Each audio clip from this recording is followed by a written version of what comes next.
السلام علیکم، آپ دیکھ رہے ہیں ہو کیا رہا ہے۔ میں ہوں Faisal Abbasi, group editor 92 news. Irshad Arif صاحب ساتھ ہیں۔ شکریہ ارشاد صاحب آپ کا۔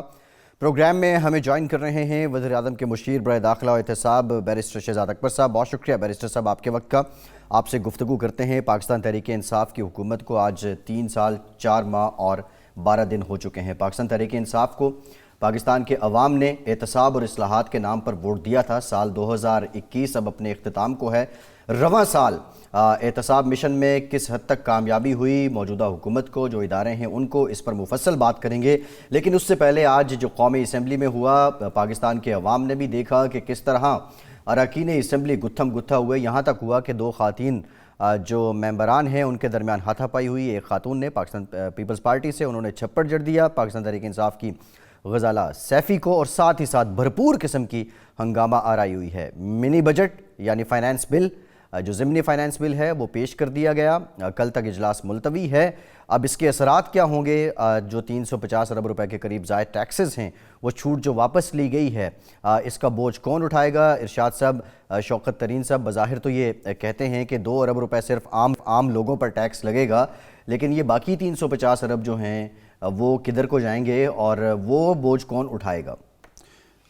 میں دیکھ رہا تھا، ان کی تقریر بھی سن رہا تھا، بعد میں پریس کانفرنس میں بھی کہہ تو وہ یہ رہے تھے کہ ہم نے ٹیکس ان شعبوں پر لگائے ہیں جن کو لگژری شعبے کہا جاتا ہے، یا جس کو عیاشی تصور کیا جاتا ہے، بڑی گاڑیاں، باہر سے منگوائے گئے فوڈ آئٹمز اور اس طرح کی چیزیں جو ہیں۔ لیکن یہ دیکھیں، حقیقتاً کوئی بھی چیز جب مہنگی ہوتی ہے اس کے اثرات باقی تمام چیزوں پر پڑتے ہیں، کیونکہ یہ تو ہو نہیں سکتا کہ ایک چیز مہنگی ہو رہی ہو، ایک آدمی مہنگا خرید رہا ہے، جس کی قوت خرید پر دباؤ پڑ رہا ہے، وہ اپنا جو بوجھ ہے وہ دوسرے کو منتقل نہیں کرے گا۔ لازمی بات ہے، اگر تاجر ہے، صنعت کار ہے اور کسی شعبے کا ہے، تو وہ اپنا بوجھ جو اس پر پڑ رہا ہے، حکومت ڈال رہی ہے، وہ ڈالے گا۔ ایک تو یہ ہے۔ دوسرا جو ہمارے معاشرے کا ایک چلن ہے وہ یہ ہے کہ آپ کوئی چیز مہنگی ہو، کوئی تعلق نہ ہو دوسری چیز سے، لیکن جو ہمارا تاجر ہے جس کی اخلاقی تربیت نہیں ہوئی، جو اخلاقیات کو بھول چکا ہے، وہ اسی بہانے سے اپنی چیز بڑھا دیتا ہے کہ جی فلاں چیز لگ گئی ہے۔ یعنی اگر موبائل فون پہ جو مہنگے موبائل سیٹ ہیں اس پہ بھی آپ اگر لگائیں گے کوئی ٹیکس اور وہ مہنگے ہو جائیں گے، تو ساتھ ہی ساتھ 3 آئٹمز فوڈ کے جو ہیں وہ بھی مہنگے کر دیے جائیں گے۔ یہ وہ حکومت نے ٹیکس لگا دیا ہے۔ کنٹرول کرنا حکومت کا کام ہے، ایڈمنسٹریشن کا۔ ایڈمنسٹریشن، اس میں ایڈمنسٹریشن کی بھی ناکامی ہے، لیکن ہماری اخلاقی تربیت بھی نہیں ہوئے کہ ہوس زر اور گراں فروشی، ناجائز منافع خوری کا ایک مزاج بھی ہمارا بن گیا ہے۔ لیکن الٹیمیٹلی تو بہرحال ذمہ داری گورنمنٹ پر آئے گی۔ تو اب اللہ کرے کہ جس طرح شوکت ترین صاحب کہہ رہے ہیں، اس بجٹ سے عام آدمی پر بوجھ نہ پڑے، اور جو مرفوع حال ہے، جو طبقہ ہے، جو دولت مند طبقہ ہے، صرف اس کا بوجھ اٹھائے۔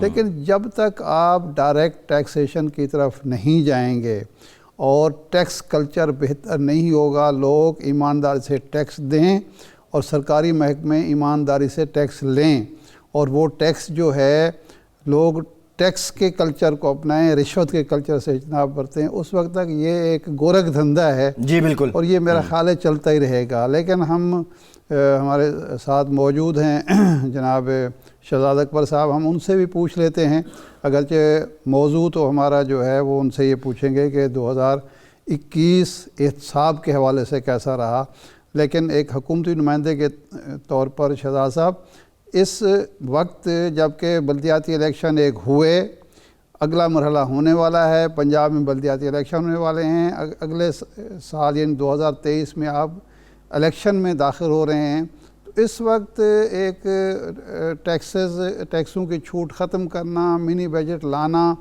یہ سیاسی طور پر خودکشی کے مترادف نہیں ہے؟ جی شکریہ ارشاد صاحب۔ دیکھیے، سوال بڑا سمپل سا بھی ہے اور اس کا جواب بڑا پیچیدہ بھی ہے۔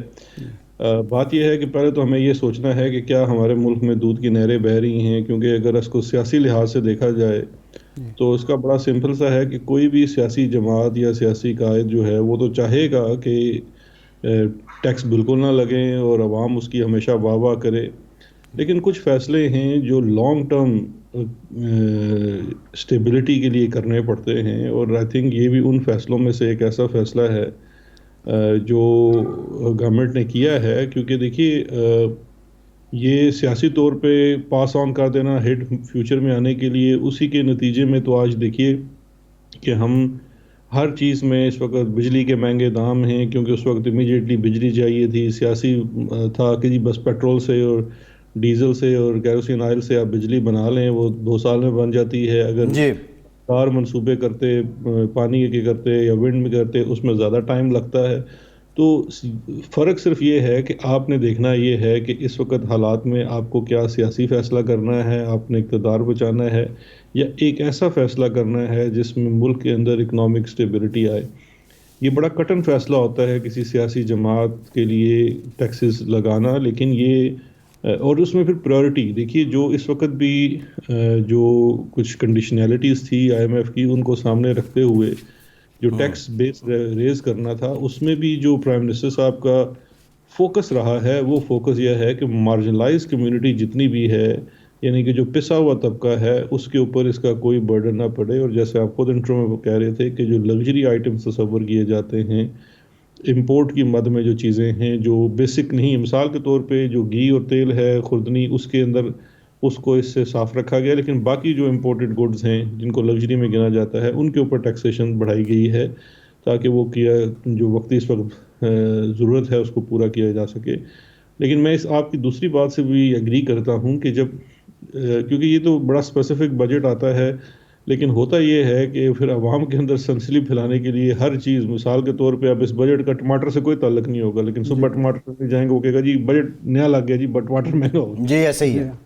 یہ وہ جو چیز ہے، یہ آئی تھنک ہمارے ملک میں ایک کلچر کا حصہ بھی بن چکا ہے. اور ایک بڑی امیچور جو اپوزیشن کی روش ہوتی ہے کہ آپ نے بجٹ پیش کرتے ہوئے ایک ہلڑ بازی بھی کرنی ہے، بدتمیزی بھی کرنی ہے، لڑائی بھی کرنی ہے، اور وہ ساری نان پروڈکٹیو ہے. اب یہ مجھے دیکھیے اس ساری ہلڑ بازی میں کیا کوئی دیکھیے اگر ان کے پاس بڑے کوئی معاشی دانشور ہیں تو وہ یہ مشورہ دے سکتے تھے کہ بھائی آپ اس پوری سچویشن کو ایسے ہینڈل کر سکتے ہیں، ایک پروڈکٹیو ڈبیٹ ہو سکتی تھی. لیکن مقصد چونکہ ہلڑ بازی ہے تو اس میں تو پھر جب اپوزیشن کی بھی یہی رفج ہوگی تو ہم اس ٹماٹر والے کو بھی قصوروار نہیں ٹھہرا سکتے. تو خیر اس کے لیے تو ایڈمنسٹریٹو میجرز کیے جاتے ہیں تاکہ وہ اس کو روکا جا سکے، لیکن ایک عوام میں مایوسی اس طرح کی حرکتوں سے ضرور پھیلائی جاتی ہے. شہزاد صاحب، وزیر اعظم بھی کہتے ہیں، آپ کے دوسرے ساتھی بھی کہتے ہیں کہ یہ سارا اس وقت جو فیس کرنا پڑ رہا ہے یہ سابقہ حکومتوں، بالخصوص شریف صاحب، زرداری صاحب کی حکومتوں کا کیا درا ہے. انہوں نے جو حالات خراب کیے معاشی، کرپشن کی وجہ سے اور غلط فیصلوں کی وجہ سے، ہم ان فیصلوں کو درست کر رہے ہیں.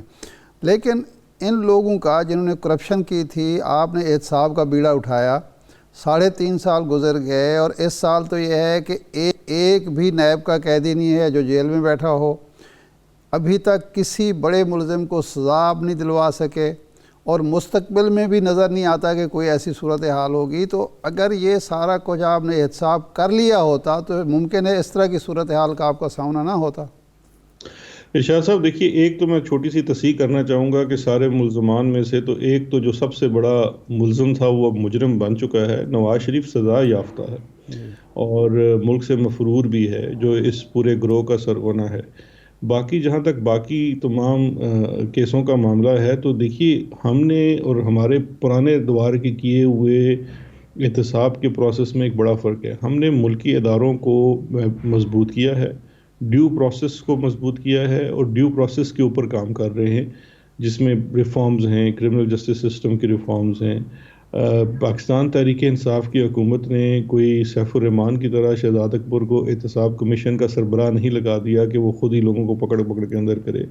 میرا جو کردار یا رول ہے وہ حکومت کے جو فیصلہ سازی ہے احتساب کو لے کے، اس کے اندر جو سپورٹ ایک مشاورت کے تحت دی جاتی ہے وہ ہے. جہاں تک اداروں کی بحالی اور بہتری کا تعلق ہے تو جو اگر آپ کیسز دیکھیے جو پچھلے 2-3 سالوں میں جو انویسٹیگیشنز ہوئی ہیں، جو کیسز فائل کیے گئے ہیں اور ان کے اندر جو شواہد سامنے آئے ہیں، وہ ماضی کی نسبت بہت مضبوط اور ٹو دا پوائنٹ ہیں، چاہے اس کے اندر جو فیک بینکس والے جو سندھ کے کیسز ہیں سمٹ بینک سے متعلقہ اور دیگر انور مجید اور راشد زرداری وغیرہ کے کیسز ہیں، یا پھر آپ شہباز شریف خاندان کے ٹی ٹی کے کیسز ہوں، چودھری شوگر مل ہو، اب یہ تمام پروسیس یہ ہے. ابھی ایف آئی اے نے بھی ایک 16.3 ارب روپے کی منی لانڈرنگ کا کیس عدالت کے سامنے فائل کر دیا ہے. ارشاد صاحب، حکومتی جو ادارے ہیں انہوں نے اپنی طرف سے پوری کوشش کر کے بہتر ایویڈنس کے ساتھ کیسز فائل کیے ہیں. اب وہ اگلا مرحلہ ہے، یہ ایک پورا پروسیس ہے، ایک انویسٹیگیشن انکوائری ایک مرحلہ ہے. میں اگر آپ کو ایک چھوٹی سی مثال دوں جی کہ جو یہ 16.3 ارب روپے کا شہباز شریف، سلیمان شہباز اور حمزہ شہباز کے اوپر کیس ہے، اس میں 17,000 ٹرانزیکشنز ہیں. اب وہ 17,000 ٹرانزیکشنز ہوئے، اور جو ہمارے قانون شہادت کی ریکوائرمنٹ ہے کہ ایک ایک ٹرانزیکشن کو آپ نے ود ڈاکومنٹری ایویڈنس پروو کرنا ہے، اس میں ملٹیپل بینکس انوالو ہیں، تو ان تمام تفتیش کرنے میں ٹائم لگتا ہے. اور میں سمجھتا ہوں ایف آئی اے نے اس کیس میں بڑا اچھا سال سوا سال کے عرصے میں انہوں نے پوری انویسٹیگیشن کمپلیٹ کر کے چلان عدالت میں داخل کیا ہے. اب ہماری عدلیہ سے بھی استدعا ہے، اور یہ میری خالی اکیلی ذات کی نہیں ہے، شاید آپ لوگوں کی بھی ہوگی، عوام کی بھی ہوگی، کہ یہ تمام کیسز جاتے ہیں اسپیشل کورٹس کے سامنے. اسپیشل کورٹس کو بنانے کے پیچھے یہ 90 کی دہائی میں جب بنی تو ایک ہی مقصد تھا کہ یہاں ڈے ٹو ڈے ٹرائل ہو اور مقدمات کا فیصلہ جلد ہو. ہم بارہا عدالتوں سے اپیل کرتے ہیں کہ ان مقدمات کو جلد چلایا جائے. اس کے اندر جو بھی سپورٹ گورنمنٹ کی طرف سے لاجسٹک سپورٹ چاہیے وہ حاضر ہے، گواہوں کو پیش کرنا جی پروسیکیوشن کی ڈیوٹی ہے، اس میں کوئی کوتاہی نہیں ہے، لیکن ہماری استدعا ہے تاکہ یہ پروسیس اور جلدی ہو شہزاد سکے. صاحب جی بالکل آپ جو بات ٹھیک کر رہے ہیں، آپ کی اپیل بھی ہے عدلیہ سے. ایک لمبی فہرست ہے 2021 کی. اگر ہم بات کریں کہ جو 2020 کے اختتام پہ آپ کے چاہنے والے، آپ کی جماعت کے چاہنے والے، پاکستان کے عوام توقع کر رہے تھے کہ 2021 میں یہ ملزم سے مجرم بن جائیں گے. آپ اداروں کی مضبوطی کی بات کر رہے ہیں، آپ نے نیب قانون بھی بدل دیا، لیکن آپ نظام کیوں نہیں بدل پائے؟ نظام بدلنے میں ناکامی کیوں ہوئی؟ جو اصلاحات ہونی چاہیے تھے عدالتی سطح پر تاکہ یہ تاخیر نہ ہو. دو چیزیں ہیں شہزاد صاحب، ایک تو تاخیر ہوتی ہے لیکن وہ غریب کے کمزور کے مقدمات میں ہوتی ہے، امیر کے مقدمات میں ریلیف میں کوئی تاخیر نہیں ہوتی، اس کو سزا میں بہت تاخیر ہوتی ہے. شاہ صاحب، آپ بجا فرما رہے ہیں. میں سمجھتا ہوں یہ تاثر شاید غلط نہ ہوگا کہ امیر اور زوراور شخص جو ہے وہ اپنا انصاف بہت جلدی اور چاہے اس کو کتنا ہی مہنگا کیوں نہ پڑے وہ لے جاتا ہے، اور غریب آدمی کو انہیں عدالتوں میں کافی زیادہ رسوا ہونا پڑتا ہے. لیکن دیکھیے، یہ جو جوڈیشل ریفارمز کو لے کے بات ہے، ایسا نہیں ہے کہ اس کے اوپر کام نہیں ہوا ہے. وزارت قانون، وزیر قانون کی سربراہی میں وزیر اعظم صاحب نے ایک کمیٹی بنائی تھی. انہوں نے کرمنل جسٹس ریفارمز کے اوپر بڑا ایکسٹینسو قسم کا کام کر کے، کیونکہ دیکھیے ایک تو ہے اسپیشلائزڈ قوانین، جس طرح سے ابھی ایک اینٹی ریپ بل آیا، اس کے اندر تو پروسیس کو چھوٹا کرنے کے لیے اور ہر چیز کے اوپر ایک بڑا اچھا قانون بنایا گیا اور پاس کرایا گیا نیشنل اسمبلی سے، سینٹ سے بھی پاس ہو گیا، اب نافذ العمل ہے. لیکن پورے نظام کی درستی کے لیے اگر کرمنل جسٹس سسٹم کی آپ بات دیکھیے تو کرمنل جسٹس ریفارمز ہیں، سی آر پی سی ہے، اس کے اندر بڑی ایکسٹینسو قسم کی ترامیم لائی جا رہی ہیں. جس طرح سے ابھی ہم نیب کی جو ریسنٹ ہم نے امینڈمنٹ کی ہے، پروسیجر کو لے کے بھی اس کے اندر ترامیم کی گئی ہیں، جس سے کہ جو ٹرائلز ہیں وہ جلد ہو سکیں. لیکن یہ ایک بڑا تسلسل کا عمل ہے، آپ اس کو 1-2 سال میں کمپلیٹ اس لیے نہیں کر سکتے کہ اس میں ایک تو قانون سازی ہے، قانون سازی کے ساتھ ساتھ اس میں کنسلٹیشن کا پروسیس درکار ہے، کیونکہ اس میں سٹیک ہولڈرز بہت زیادہ ہیں. جوڈیشری سٹیک ہولڈر ہے، bar councils association stake holders ہیں، پھر پولیٹیکل پارٹی سٹیک ہولڈرز ہیں. اور جب ریفارمز جب بھی کی جاتی ہیں اس کے اندر کنسنسس ایک بڑا امپورٹنٹ ہوتا ہے، کیونکہ اس میں یہ پولیٹیکل آپ کی جو پارٹیزن شپ ہے وہ نہیں میٹر کرتی، کیونکہ آپ نظام کی درستی پرسن اسپیسیفک نہیں ہے.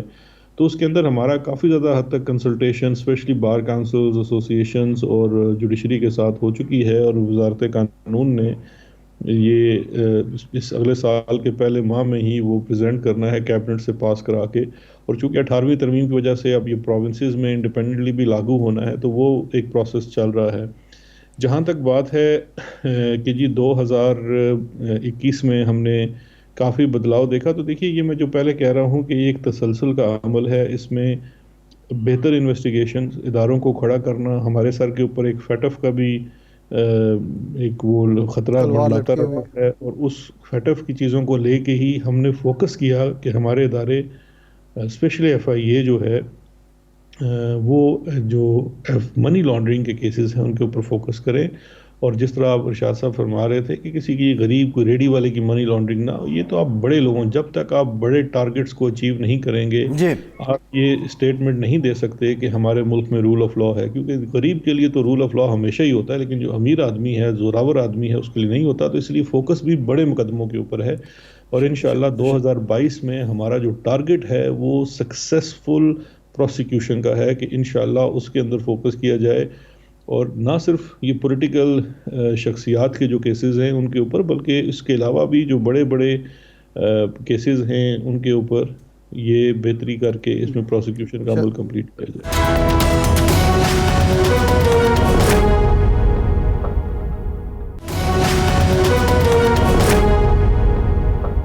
شہزاد صاحب ابھی 2 دن پہلے ہمارے ساتھ تھے اٹارنی جنرل خالد جاوید صاحب. انہوں نے یہ کہا کہ نواز شریف صاحب جو ضمانت لے کے باہر گئے تھے اور واپس نہیں آئے تو ہم ان کے گارنٹر کے خلاف حکومت ایکشن لے رہی ہے یا لے گی.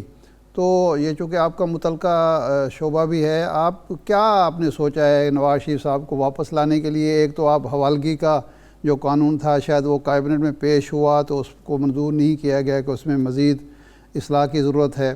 دوسرا یہ بات ہے کہ جو گارنٹی دی تھی شہباز شریف صاحب نے ان کے خلاف کارروائی کے لیے عدالت سے رجوع کیا جائے. تو یہ کب تک آپ رجوع کر رہے ہیں؟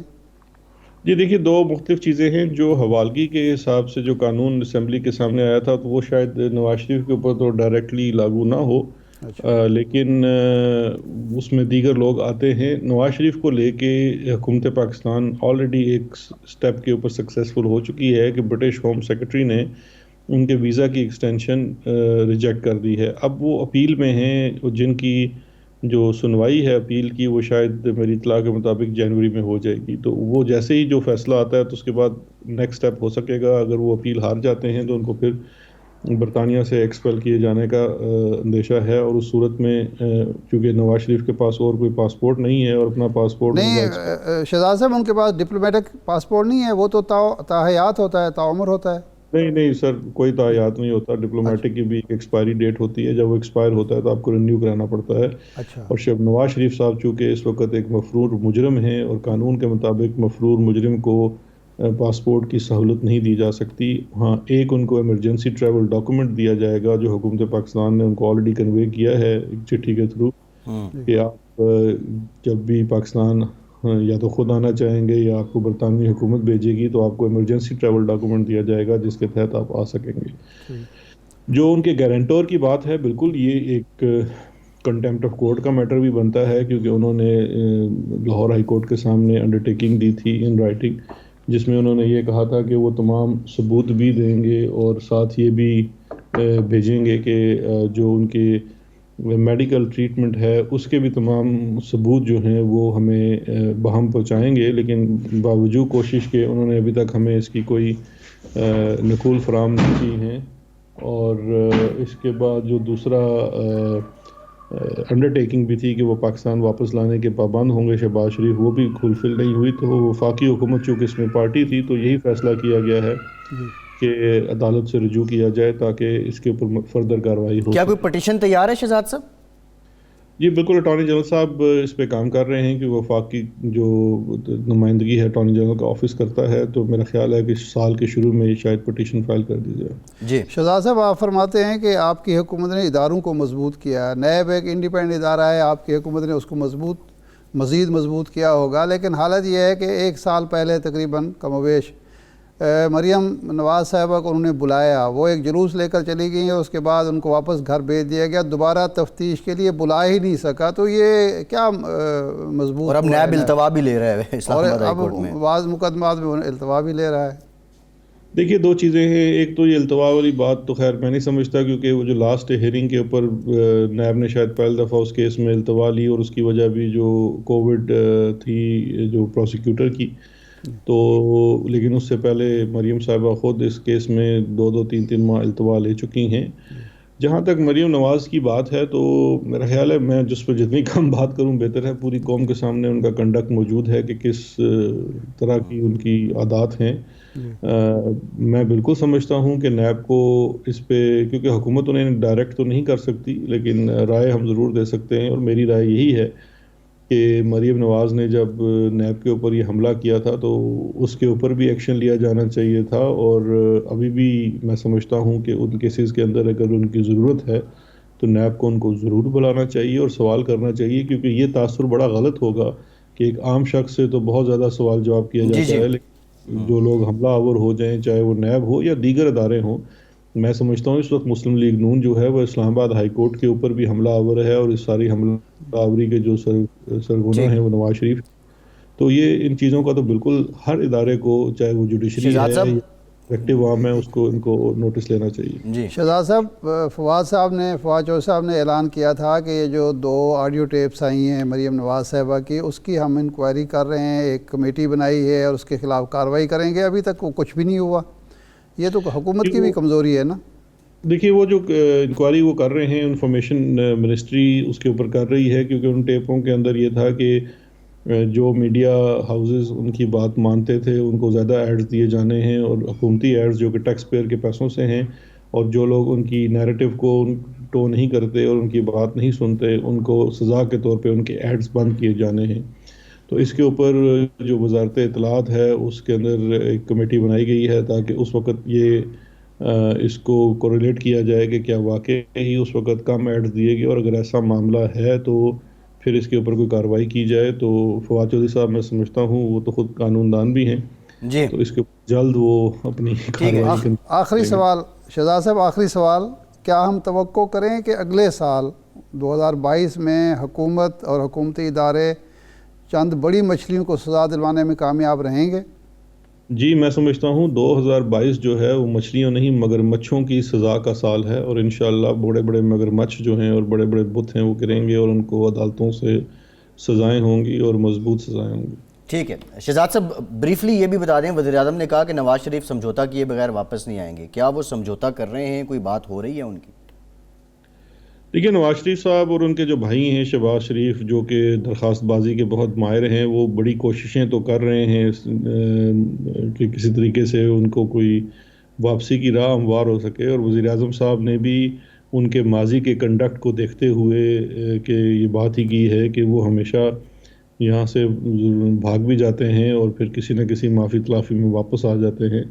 تو ان کی طرف سے تو بڑا ایک کیٹیگوریکل نو ہے کہ نو ٹو این آر او، تو وہ تو ان کو نہیں ملے گا، لیکن پھر بھی اگر وہ کوشش کرتے رہتے ہیں تو ان کی اپنی کوشش ہے.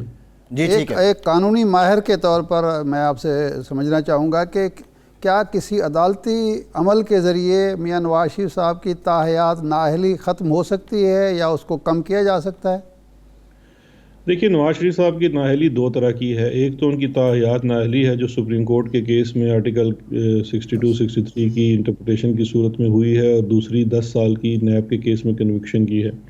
جو تاحیات نااہلی ہے وہ ایک لارجر بینچ کا فیصلہ ہے. وہ میں نے ریسنٹلی فیصلہ دوبارہ بھی پڑھا ہے، اور میں سمجھتا ہوں اس میں بڑی کلیئرٹی ہے کہ جہاں پہ کانسٹیٹیوشن نے بڑا واضح اس کو کر دیا ہے تو وہاں تو تاحیات رہے گی. اگر کچھ پارٹیوں کو اس سے مسئلہ ہے تو اس کو پھر ان کو قانون سازی کرنی پڑے گی، آئین میں تبدیلی کرنی پڑے گی، تب ہی وہ تاحیات ختم ہو سکے گی. عدالت میرا خیال ہے شاید یہ بوجھ نہ اٹھا سکے.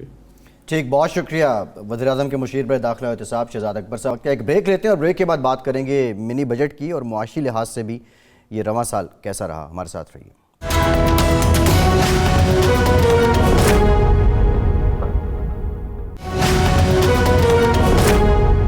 بریک کے بعد ایک بار پھر سے آپ کو خوش آمدید کہیں گے. ہمیں جوائن کیا ہے ڈاکٹر فاروق سلیم صاحب نے، ماہر معیشت ہیں، پاکستان کے ماہ ناز معیشت دان ہیں. ڈاکٹر صاحب thank you very much for your time. Doctor صاحب یہ جو فائنانس بل ہے، ترمیمی بل، یہ پیش ہو گیا ہے اسمبلی میں. وزیر خزانہ کہتے ہیں کہ عام لوگوں پر صرف 2 ارب روپے ٹیکس لگے گا اور وہ ہم سبسڈی سے بیلنس کر دیں گے. لیکن حقیقت کیا ہے؟ اس منی بجٹ میں ٹیکہ جات کی تفصیل کیا ہے؟ کتنے ٹیکے عام لوگوں کو لگنے والے ہیں؟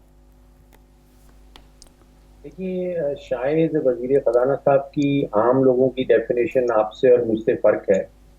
میں کچھ چیزیں آپ کے سامنے رکھ دیتا ہوں. جو لوگ وہ چیزیں استعمال نہیں کرتے ان پہ تو اس منی بجٹ کا بوجھ نہیں ہوگا. کہ جو لوگ ادویات نہیں استعمال کرتے ان پہ منی بجٹ کا کوئی اثر نہیں ہوگا، جو لوگ دہی استعمال نہیں کرتے، جو لوگ مکھن استعمال نہیں کرتے، جو لوگ دیسی گھی استعمال نہیں کرتے، کتابیں نہیں خریدتے، دالیں نہیں خریدتے، لیپ ٹاپ نہیں لیتے، انڈے سبزیاں نہیں خریدتے، انٹرنیٹ استعمال نہیں کرتے، ان کے اوپر تو وزیر خزانہ صاحب ٹھیک کہہ رہے ہیں، ان لوگوں کے اوپر وہ 2 ارب کا جو بوجھ ہے وہ بتا رہے ہیں۔ جو پاکستانی 22 کروڑ پاکستانیوں میں سے جو ادویات خریدتے ہیں، یا جو دہی کا استعمال کرتے ہیں، مکھن کھاتے ہیں، دیسی گھی کا استعمال کرتے ہیں، کتابیں خریدتے ہیں، انڈے سبزیاں خریدتے ہیں، یا سولر پینل لیتے ہیں، یا انٹرنیٹ کا استعمال کرتے ہیں، ان کے اوپر تقریباً 350 ارب روپے کا ایک نیا بوجھ جو ہے وہ آنے والا ہے۔ یہ وہ ٹیکسز ہیں جن کی پہلے ایگزمپشن تھی، وہ ایگزمپشن وڈرا کر لی جائے گی اور یہ 350 ارب کا اضافی بوجھ ان کے اوپر آ جائے گا۔ 250 ارب کے اور اضافی ٹیکسز ہیں، تو ٹوٹل پیکج جو ہے وہ یہ تقریباً 600 ارب روپے کا پیکج ہے جو منی بجٹ کے نتیجے میں اضافی بوجھ پاکستانی خاندانوں کے اوپر پڑیں گے۔ اب جو سینسس ہمارا ہوا تھا اس میں یہ بتایا جاتا ہے کہ تقریباً 3 کروڑ خاندان ہیں جو پاکستان میں رہتے ہیں، تو 600 ارب کا بوجھ اوسطاً 20,000 روپیہ اضافی بوجھ جو ہے وہ ہر پاکستانی خاندان کے اوپر اس منی بجٹ کے نتیجے میں پڑے گا۔ ڈاکٹر صاحب فرما وہ یہ رہے تھے کہ ہم نے وہ چیزیں جو امپورٹ ہوتی ہیں فوڈ آئٹمز ان پر ٹیکس لگایا ہے، لوکل پر نہیں لگایا، ادویات پر ہم نے ریفنڈ کی جو سہولت دی ہے اس کی وجہ سے دواؤں کی قیمتیں کم ہوں گی، زیادہ نہیں ہوں گی، تو یہ تاثر درست ہے؟ دیکھیے میرا خیال ہے کہ حکومتی ترجمان، حکومتی وزراء کو جان لینا چاہیے، خاص طور پہ جو خیبر پختونخوا میں لوکل باڈیز کے الیکشن کے نتیجے میں ہوا ہے، کہ عوام کو زیادہ دیر تک بے وقوف نہیں بنایا جا سکتا۔ دیکھیے کوئی وزیر اعظم، کوئی معیشت دان وہ پاکستانی کو یہ نہیں سمجھا سکتا کہ آپ کی معیشت اچھی جا رہی ہے یا بری جا رہی ہے۔ ہر پاکستانی جو اپنے گھر سے نکلتا ہے، جو گوشت خریدتا ہے، جو دالیں خریدتا ہے، جو آٹا خریدتا ہے، جو چینی خریدتا ہے، اپنے موٹر سائیکل پہ بیٹھ کے پیٹرول پمپ میں اپنے موٹر سائیکل میں پیٹرول ڈلواتا ہے، وہ جانتا ہے کہ اس کی معیشت کس سمت جا رہی ہے۔ اس کو کوئی معیشت دان بیٹھ کے یہ سمجھائے کہ بھئی تمہاری معیشت بڑی اچھی جا رہی ہے، کوئی وزیر اعظم یہ بتائے کہ تمہاری معیشت بڑی اچھی جا رہی ہے، وہ یہ نہیں مانتا۔ وہ جانتا ہے، اس کو کسی معیشت دان کی ضرورت نہیں، اس کو کسی وزیر کی ضرورت نہیں، اس کو کسی وزیر اعظم کی ضرورت نہیں، یہ جاننے کے لیے کہ اس کی معیشت کس سمت میں جا رہی۔ جی یہ اب کچھ ہفتے پہلے آپ نے دیکھا ہوگا ایک فرینچ کمپنی ہے اپسوس کے نام سے، اس نے سروے کیا ہے، اس میں 87% پاکستانیوں نے یہ کہا ہے کہ ان کے خیال میں ملک کی معاشی پالیسی جو ہے وہ غلط سمت میں جا رہی۔ جی ڈاکٹر صاحب یہ جو ہم بھی کہتے ہیں، آپ بھی فرما رہے ہیں کہ صوبہ سرحد میں خیبر پختونخوا میں جو نتائج ہے وہ ایک بیرومیٹر ہیں کہ جی عوام کیا سمجھتے ہیں مہنگائی ہے یا نہیں ہے، لیکن کاؤنٹر نیریٹو یہ ہے کہ جن حلقوں میں جیت گئی ہے تحریک انصاف، کیا وہاں مہنگائی کے کوئی اثرات نہیں ہیں؟ دیکھیے یہ جو ووٹنگ کا طریقہ کار ہے، اس میں صرف ایک ایشو کے اوپر تو ووٹ نہیں ڈالا جاتا، اس میں لوکل جو انفلوئنشل لوگ ہیں، کچھ کے ذاتی ووٹ ہوتے ہیں، کچھ کے پارٹیز کے ووٹ ہوتے ہیں، اور کچھ پھر جو ہے جو پارٹی کے حوالے سے بھی نہ ہوں اور ذاتی سپورٹ بھی نہ ہوں، وہ پھر اپنی جیب دیکھ کے جو ہے وہ ووٹ ڈالتے ہیں۔ لیکن اوور آل سچویشن جو پاکستان میں نظر آ رہی ہے، جو آپ کو سروس بتاتے ہیں، اگر 90%، 93% پاکستانی یہ کہہ رہے ہیں کہ ان کا سب سے بڑا چیلنج جو ہے وہ مہنگائی ہے، وہ بے روزگاری ہے، تو یہ میں سمجھتا ہوں کہ حکومت کو اپنا سٹانس جو ہے اگر وہ بدل لے تو وہ حکومت کے اپنے مفاد میں ہوگا۔ اگر یہ سٹانس لوگوں کو بتائے کہ جی ہم آپ کی مہنگائی اور آپ کی مہنگائی کی وجہ سے جو آپ کی کمر ٹوٹ رہی ہے، ہمیں اس کا احساس ہے، ہم یہ اقدامات لینے چلے ہیں، بجائے اس کے کہ ان کے زخموں کے اوپر جو ہے وہ مزید نمک چھڑکا جائے۔ اگر یہ کیا جاتا ہے کہ جی آٹا جو ہے وہ 35 روپے کلو بکتا تھا، وہ 70 روپے کلو ہے، تو اس کے جواب میں ہم یہ بتایا جائے کہ جی آٹا جو ہے وہ کیلیفورنیا میں تو اس سے بھی زیادہ مہنگا ہے، یا پیٹرول جو ہے وہ کیلیفورنیا میں اس سے زیادہ مہنگا ہے. تو نہیں، اس یہ بات قسم آپ کے درست فرما رہے ہیں کہ ظاہر ہے ہم نے اپنے شہری کی فی کا آمدنی دیکھنی ہے، عوام کی حالت زار دیکھنی ہے. لیکن ایک بات جو شوکت عزیز صاحب نے کہی کہ جناب یہ انفلیشن جو بڑھی ہے وہ کووڈ کی وجہ سے ہے اور انٹرنیشنل فینامنا ہے. مثال انہوں نے دی کہ 1% تھے انفلیشن امریکہ میں جو 6.5 پہ چلی گئی، یو کے میں 5 پہ چلی گئی، تو ہماری بھی اسی ریشو سے بڑھی ہے. تو اس کا مطلب یہ ہے کہ یہ ایک انٹرنیشنل فنامنا ہے. بڑے بڑے جو معیشت ہے وہ متاثر ہوئی ہے، تو پاکستان کی کیوں نہیں ہوگی؟ جی اس کے دو رخ ہیں. دیکھیے، ایک تو کہلاتی ہے ایوریج گلوبل انفلیشن، یعنی کہ جو 193 ممالک ہیں جو یونائیٹڈ نیشنز کے ممبر ہیں، ان میں جو اوسطاً انفلیشن کا ریٹ ہے وہ 3.2% ہے. ہمارے پاکستان بیورو آف اسٹیٹسٹکس نے جو ہمیں بتایا ہے پچھلے مہینے نومبر کے مہینے کے جو ریٹ ہے وہ 11.5% ہے. تو اس میں کوئی شک نہیں ہے کہ باقی دنیا میں بھی مہنگائی آ رہی ہے، لیکن جو شرح پاکستان میں ہے وہ آپ سوچئے کہ گلوبل ایوریج ہے اس سے تقریباً 300% زیادہ ہے. یہ ہوتا ہے کہ کیا حکومت کو ہم ووٹ ڈالتے ہیں کہ وہ ہمیں جواز بتائے، وہ قربانی کے بکرے ڈھونڈ لے، وہ وجہ بتائے، یا ہمارے پرابلمز حل کرے. بالکل ٹھیک ہے ڈاکٹر صاحب، بڑا ویلڈ پوائنٹ ہے آپ کا. ڈاکٹر صاحب، یہ جو آئی ایم ایف کے ساتھ اب نیگوشیٹ کیا، جو آئی ایم ایف کی شرائط تھیں، آپ سمجھتے ہیں کہ حکومت نے کسی پوائنٹ پہ جا کے انہیں قائل کرنے کی کوشش کی کہ بھائی یہ بات ہم آپ کی مان سکتے ہیں یا نہیں مانتے، یا مکمل طور پہ آئی ایم ایف کے سامنے اس لیے لیٹنا پڑا یا ان کی بات منوان اس لیے ماننی پڑی کہ وہاں جانے کے علاوہ کوئی چارہ ہی نہیں تھا؟ جی، آپ کا آخری جملہ بالکل درست ہے کہ واقعی میں ہمارے ملک کے پاس کوئی چارہ نہیں بچا تھا. کوئی اور حکومت بھی اس وقت اگر حکمرانی میں کوئی اور پارٹی ہوتی، اس نے بھی شاید یہی فیصلہ کرنا تھا. لیکن بنیادی نقطہ یہ ہے کہ ہماری کن پٹی پہ بندوق نہیں رکھی جاتی اور ہمیں زبردستی کوئی آئی ایم ایف کے پاس نہیں لے کے جاتا. ہم آئی ایم ایف کے پاس جاتے ہیں بیکاز ہماری معاشی پالیسیز میں غلطیاں ہوتی ہیں، بیکاز جو بجٹ ہم دیتے ہیں اس میں بہت بڑا خسارہ دکھاتے ہیں، ہماری معاشی کمزوریاں ہیں، ہمارے خسارے ہیں، اور وہ خسارے جو ہیں وہ آئی ایم ایف کی وجہ سے نہیں ہیں. جون کے مہینے میں جب ہمارے وزیر خزانہ صاحب نیشنل اسمبلی کی فلور پہ کھڑے ہوتے ہیں اور وہ یہ بتاتے ہیں کہ اس سال حکومتی آمدن جو ہے وہ 4,500 ارب کی ہوگی اور اس سال حکومتی اخراجات جو ہیں وہ 9,000 ارب کے ہوں گے، تو یہ آئی ایم ایف ہمیں نہیں بتاتی کہ آپ نے 4,500 ارب کا سالانہ خسارہ کرنا ہے. جب ہم خسارہ کرتے ہیں، جب ہم 40 ارب ڈالر کا تجارتی خسارہ کر ڈالتے ہیں، تو پھر ہمیں مجبوراً آئی ایم ایف کے پاس جانا پڑتا ہے. اور یہ تو آپ سب کو معلوم ہے کہ جب کوئی قرضہ لینے جاتا ہے، آپ اور میں کسی بینک کے پاس قرضہ لینے جائیں تو پھر وہ اپنی شرائط جو ہیں وہ ہمارے اوپر لاگو کریں گے، اور جتنے ہم مجبور ہو جائیں گے اتنی وہ شرائط سخت ہوں گی، جتنے ہم مجبور ہو جائیں گے اتنی وہ لچک اپنی شرائط میں نہیں دکھائیں گے. جی ڈاکٹر صاحب، یہ ڈاکٹر اشفاق حسن خان صاحب کہتے رہے ہیں بڑے عرصے تک کہ ہم آئی ایم ایف کے پاس جائے بغیر بھی اپنی معیشت بہتر کر سکتے تھے.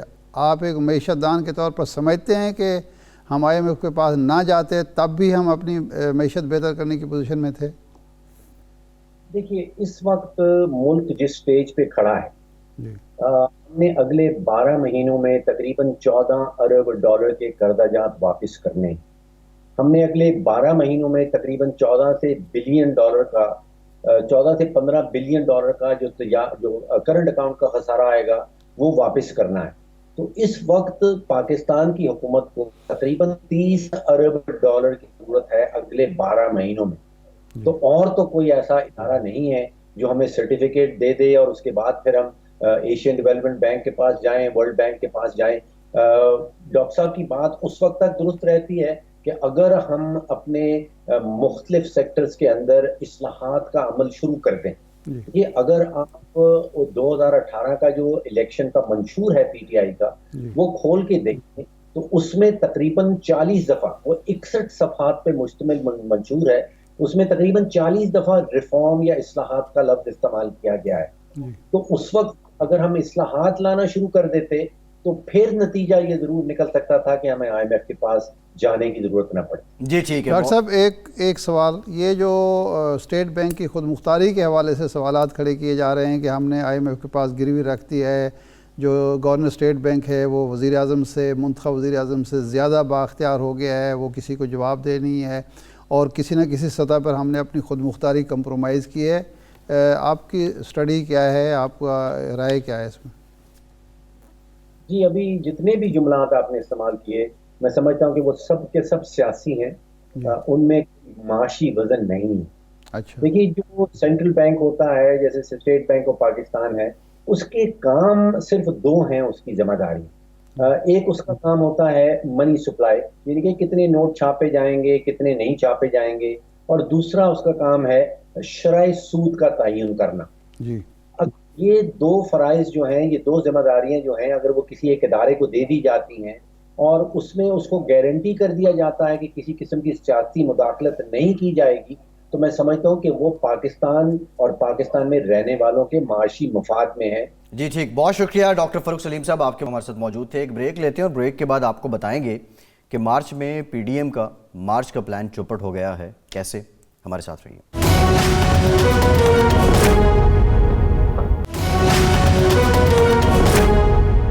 بریک کے بعد ایک بار پھر سے آپ کو خوش آمدید کہیں گے. سال 2021 کا جب آغاز ہوا تو اس وقت بحث یہ تھی کہ مریم نواز صاحبہ نے کہا تھا کہ رواں سال آر یا پار ہو جائے گا. یہ سال پورا تقریباً بیت گیا، اب کچھ 2 دن رہ گئے ہیں، 1 دن رہ گیا ہے، لیکن اس کے باوجود آر یا پار نہ ہو سکا. اگر دیکھا جائے ارشاد صاحب تو یہ پورا سال جو ہے وہ ایک ملا جلا رجحان سامنے آیا. سیاسی برتری اور سیاسی شکست میں یوسف رضا گیلانی صاحب سینیٹر بھی بن گئے، پھر اس کے ساتھ ساتھ حکومت بھی اپنی جگہ برقرار ہے، کچھ لوگ جیل میں گئے، کچھ واپس بھی آ گئے. لیکن اب بات آن پہنچی ہے سمجھوتے تک. وزیر اعظم صاحب کا آج یہ کہنا کہ نواز شریف سمجھوتہ کیے بغیر واپس نہیں آئیں گے، اس سے کیا مراد لی جائے؟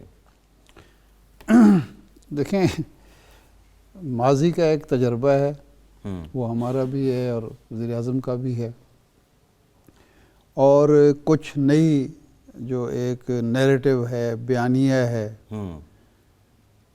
اگر اس کو ملا کے دیکھا جائے تو ایک فریق تو یہ سوچتا ہے، سمجھتا ہے کہ میاں نواز شریف صاحب کشتیاں جلا کے بیٹھے ہوئے ہیں کہ جی اب کوئی سمجھوتہ نہیں ہوگا ووٹ کی عزت پر، کوئی سمجھوتہ نہیں ہوگا سول بالادستی پر، کوئی سمجھوتے کے نتیجے میں اقتدار حاصل نہیں کیا جائے گا یا سیاست نہیں کی جائے گی. لیکن ماضی کا تو جو تجربہ ہے وہ یہ ہے کہ یہ سارے نعرے لگائے جاتے ہیں فریق مخالف کو یا فریق ثانی کو، مخالف تو نہیں کہنا چاہیے، فریق ثانی کو سمجھوتے کی میز پر لانے کے لیے جی اور سمجھوتہ کرنے کے لیے. اب تو خیر بالکل ٹھوس ہوگی PDM بھی اور اپوزیشن بھی. آج جو کچھ ہوا ہے کہ اتنی تیاری لگ رہی تھی کہ حکومت شاید منی بجٹ پیش ہی نہ کر سکے، جی اپوزیشن جو کچھ ہمیں تاثر دے رہی تھی، لیکن نہ تو لیڈر آف اپوزیشن وہاں تشریف لائے، نہ بلاول بھٹو صاحب تشریف لے آئے، نہ ہی آصف زرداری صاحب موجود تھے. اور جو میں ٹکس دیکھ رہا تھا مختلف چینلز پر، وہ جو پارلیمانی پارٹی کا اجلاس ہوا متحدہ اپوزیشن کی پارلیمانی پارٹی کا، اس میں دونوں بڑی جماعتوں کے ارکان ہی پورے نہیں تھے. سر یہ تو ستم سنجیدگی بالا کا عالم ستم. ہے. یہ دیکھیں جی. وزیر اعظم صاحب بھی نہیں تھے اور اجلاس کورم پورا نہ ہونے کی نشاندہی پہ ملتوی ہوا. یہ فائنینس بل ہے سر. اب یہ جو لوگ یہ کہتے ہیں کہ یہ پارلیمانی نظام یا جو ہمارے منتخب نمائندے ہیں صرف اپنے بھتہ وصول کرنے کے لیے، اپنے کام کروانے کے لیے آتے ہیں، کہ ایک فائنانس بل آپ نے منظور کرنا ہے اور سنجیدگی کا یہ عالم ہے سرکاری پارٹی کا بھی اور اپوزیشن کا بھی کہ کورم ہی پورا نہیں ہے. جی. اور اس کا مطلب یہ ہے کہ ایک طرف دونوں سائڈ، یعنی صرف وہی اپوزیشن نہیں کہہ رہی، خود سرکاری ارکان اسمبلی ان کے اتحادی یہ کہہ رہے ہیں کہ جی ایک عوام تکلیف میں مبتلا ہوں گے، عوام پر ایک بہت بڑا مہنگائی کا بم گرایا جا رہا ہے. جی.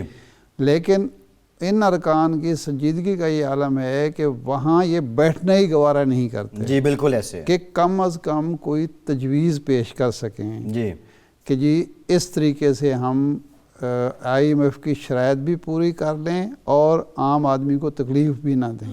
اپوزیشن کا کام تو ترمیم کرنا تھا نا. کوئی دلچسپی نہیں. اپوزیشن کا کام بھی ارکان اسمبلی کا ارکان اسمبلی کا کام بھی ترمیم کرنا ہے. حکومت جو ہے جب وہ پارلیمنٹ کے سامنے یہ بجٹ کیوں آتا ہے, یہ قانون سازی کیوں آتی ہے کہ وہاں ایک بامقصد بحث ہو, جی ڈیبیٹ ہو, مختلف عوامی نمائندے جو عوام کی نبض پر ہاتھ رکھنے کا دعویٰ کرتے ہیں وہ اپنی تجاویز پیش کریں, جی اس قانون سازی کو یا اس بجٹ کو بہتر سے بہتر بنایا جائے.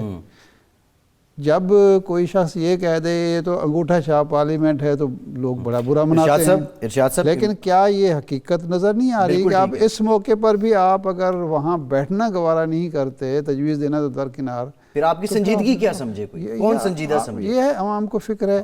سر پارلیمانی نظام پہ ہم سوال نہیں اٹھا رہے, لیکن یہ جو رویہ ہے یہ پارلیمانی نظام پہ سوال اٹھاتا ہے. اچھا وہ جو بات چل رہی تھی میاں صاحب کی, مجھے تو پہلے دن بھی جب یہ خبریں آنا شروع ہوئیں کہ جناب میاں صاحب کے منت سماجت ہو رہی ہے, میاں صاحب کے پاس وفود جا رہے ہیں, میاں صاحب کے پاس لوگ جا رہے ہیں غیر سیاسی اور منت کر رہے ہیں, میاں صاحب مہربانی کریں, قصور معاف کریں, ہمارا بھی اور عمران خان کا بھی, تو بس آپ تشریف لے آئیں, ہم آپ کی نااہلی بھی ختم کرا دیں گے, آپ دوبارہ اقتدار سنبھالیں اور عوام کو اس عذاب سے, حکومت کے عذاب سے اور مہنگائی کے عذاب سے نجات دلائیں. مجھے تو اس وقت بھی کوئی یقین نہیں تھا, 35 ارب ڈالر بھی آپ دیں, مجھے تو اس وقت بھی کوئی یقین نہیں تھا. ہمارے ہاں ایک اصطلاح چلتی ہے لاہور میں, اندرونی شہر میں رہا ہوں چونکہ, تو رنگ بازی کی, تو یہ رنگ بازی ہو رہی تھی, تو مجھے تو ابھی بھی وہ رنگ بازی لگ رہی ہے. میرا تو نہیں خیال کہ کوئی. ارشاد صاحب ون لائن پیغام دے دیں, ہمارا اس سال کا آخری پروگرام ہے دیکھنے والوں کے لیے, ایک سطری پیغام آپ کے چاہنے والوں کے لیے. وہ یہ ہے کہ یہ چمن یوں ہی رہے گا اور ہزاروں جانور اپنی اپنی بولیاں سب بول کر اڑ جائیں گے. جی سر, ارشاد صاحب بہت شکریہ. پروگرام کے آخر میں آنے والے سال کے لیے آپ سب کے لیے نیک تمنائیں اور دعائیں. اجازت دیجیے.